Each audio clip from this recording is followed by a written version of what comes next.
Olá, muito boa noite. O RF News está começando nesta terça-feira, dia 22 de dezembro de 2020.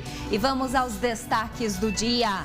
Governo de São Paulo aumenta restrições contra a Covid-19. Fase vermelha será retomada entre os dias 25 e 27 de dezembro e 1 e 3 de janeiro em todo o estado. Nós temos que fazer uma opção. A opção pela segurança. A opção por não corrermos riscos.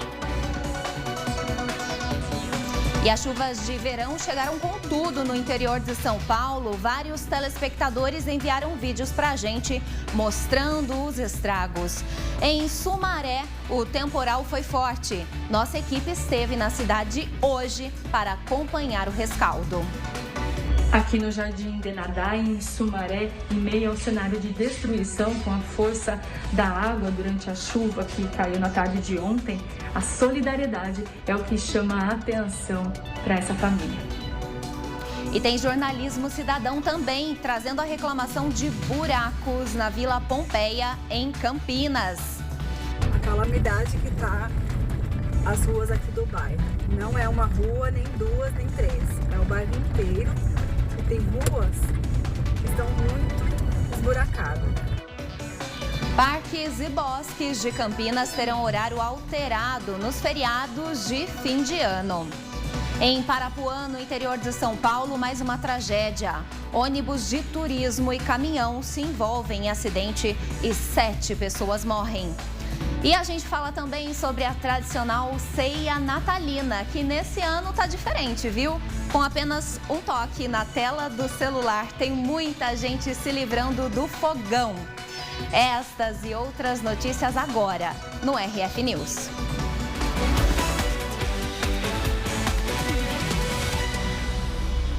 O governo de São Paulo anunciou hoje novas restrições para frear o avanço da pandemia. Durante o Natal e o Réveillon, todo o estado de São Paulo estará na fase vermelha do plano. A região de Presidente Prudente foi reclassificada para a fase vermelha devido ao aumento do número de casos. Todas as regiões do estado estão em alerta devido à evolução de casos, internações e mortes em decorrência da Covid-19.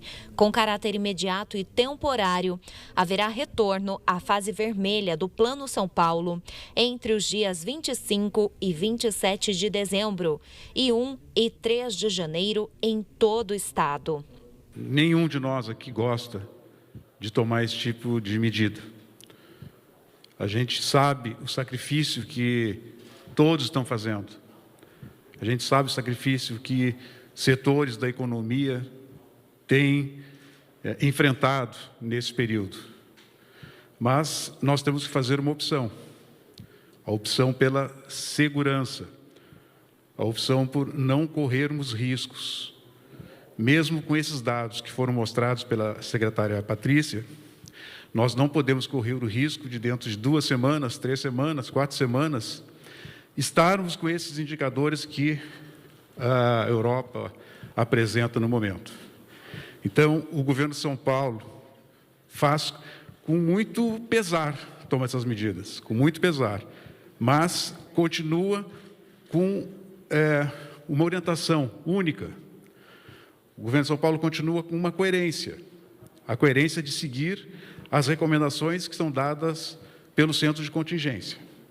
Então, as sugestões que o Centro de Contingência apresentou, o governo está implementando. Até lá, todo o estado continua na fase amarela. A exceção é a região de Presidente Prudente, com 45 municípios que retornam de forma extraordinária para a fase vermelha a partir do dia 25 e permanecem até a próxima reclassificação em janeiro.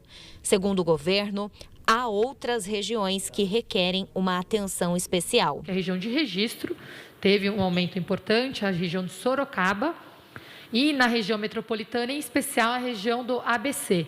Então, essas são regiões que estão com uma ocupação de leitos maior. Nenhuma delas, eu queria destacar isso, passou da barreira aqui de risco, que é a barreira vermelha.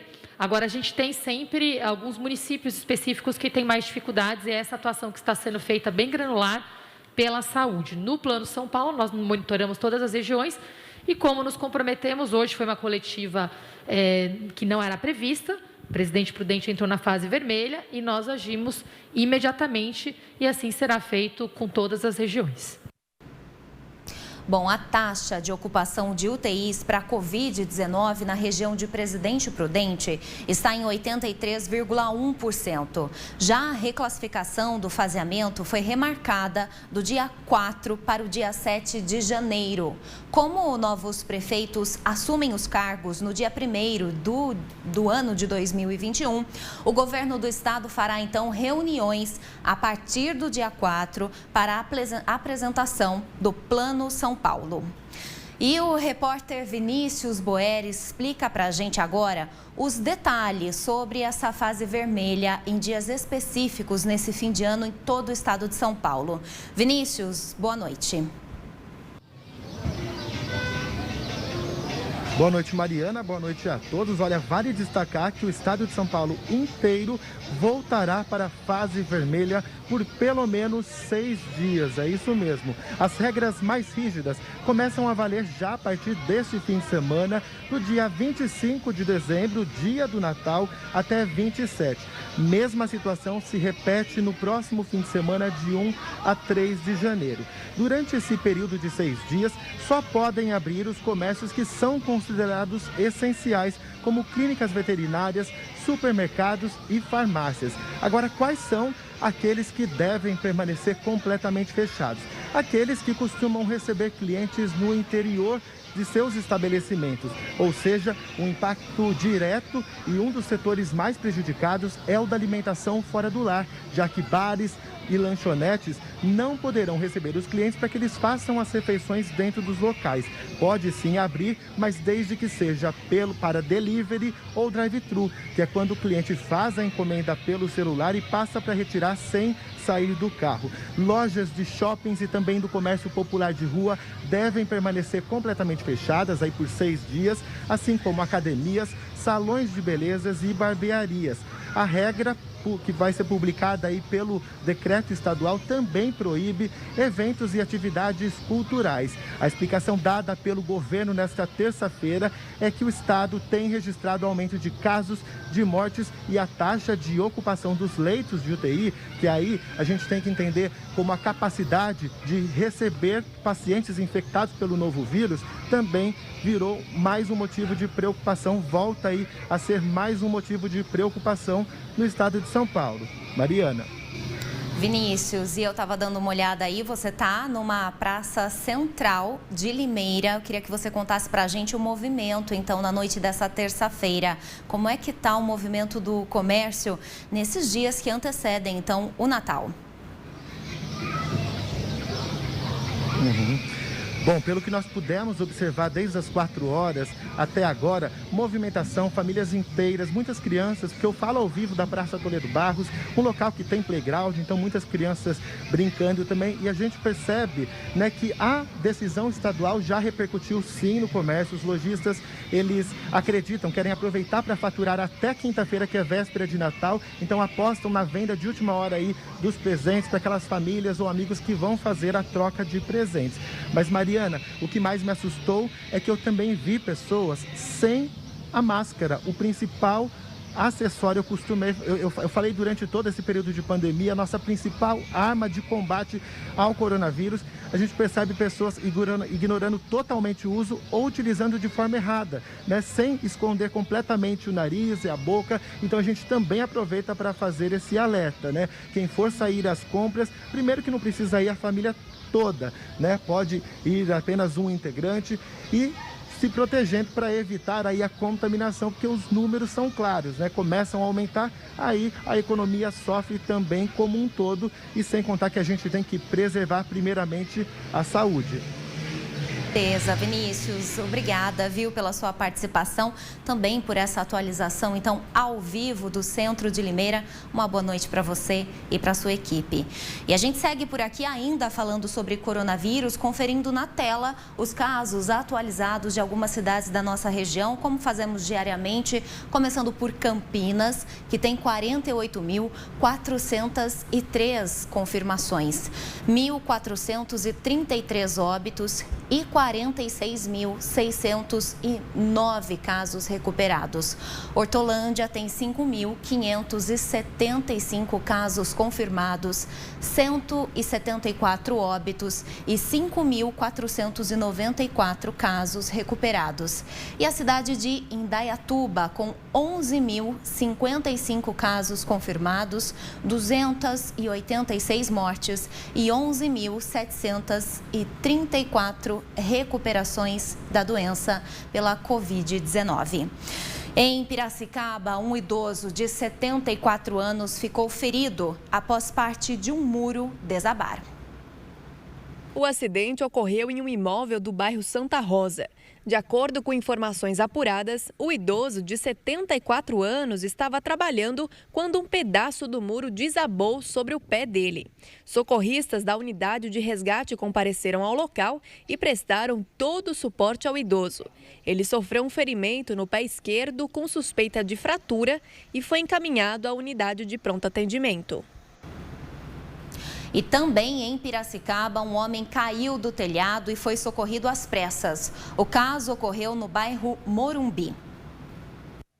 O idoso, de 68 anos, estava trabalhando no telhado de uma residência e teria se desequilibrado, sofrendo a queda de cerca de 3 metros de altura. Após o acidente, socorristas do SAMU foram até o local e prestaram os primeiros socorros à vítima.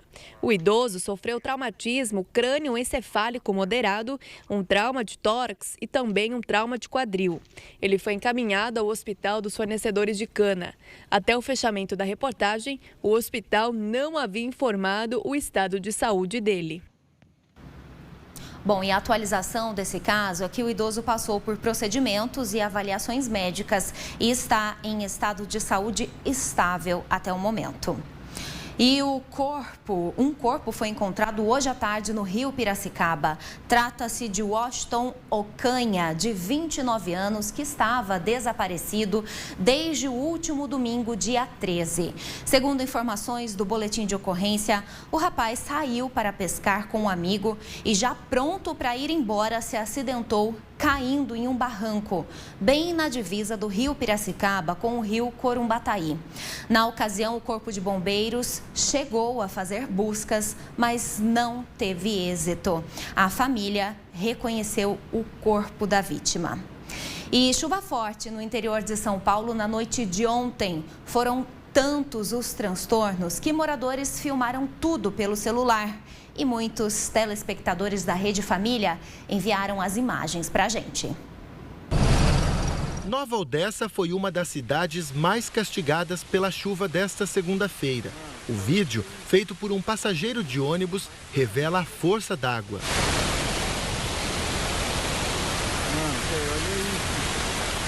Horas depois, no início da noite, os transtornos continuavam. Os pontos de alagamento ainda desafiavam os motoristas, que mesmo assim se arriscaram para chegar ao outro lado da ponte. O alagamento já está diminuindo, por isso que eu consegui chegar aqui, mas a água chegou até onde eu estou aqui.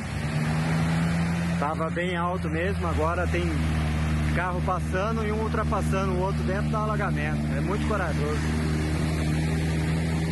Muito corajoso mesmo. Em Hortolândia, a enxurrada levou até blocos de concreto na rua Capitão Lorival Mey. O flagrante foi feito pelo Benedito, morador do Remanso Campineiro. Meu Deus do céu! Tubarão, olha aí, ó. Enxurrada carregando o bloco. Meu Deus do céu, olha aí a chuva que deu em Hortolândia, povo. Cenas assustadoras também em Ribeirão Preto. Ondas arrastaram carros na Avenida Caramuru. Os veículos chegaram a boiar e por pouco não atingiram árvores. A avenida, que liga o centro às regiões sul e oeste, foi a mais afetada. Olha o carro! Olha esse carro boiando. Olha aquele outro que... Olha ali.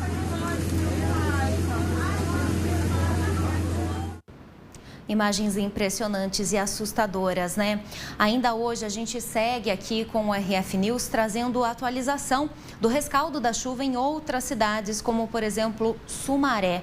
A Ana Cecília Pereira está por lá e daqui a pouquinho a gente vai trazer uma reportagem atualizando essas informações. E agora vamos para a tela para conferir a previsão do tempo e saber se vai continuar chovendo então no interior de São Paulo. Começando então pela cidade de Limeira, amanhã chance de chuva 90%. A máxima na cidade chega aos 27 graus com mínima de 19. Campinas, máxima de 26 e mínima também de 19 graus. Indaiatuba, máxima de 27, 20 graus é a mínima. E Jaguariúna e Paulínia se mantém na casa dos 28 graus a temperatura máxima e mínima de 20. Como vocês podem ver, a chance de chuva nessas cidades gira em torno de 90% a 80%. E a seguir, parques de Campinas fecham no feriado, mas abrem na véspera. E tem jornalismo cidadão, 2 reclamações sobre buracos em bairros distintos de Campinas. Eu mostro já já.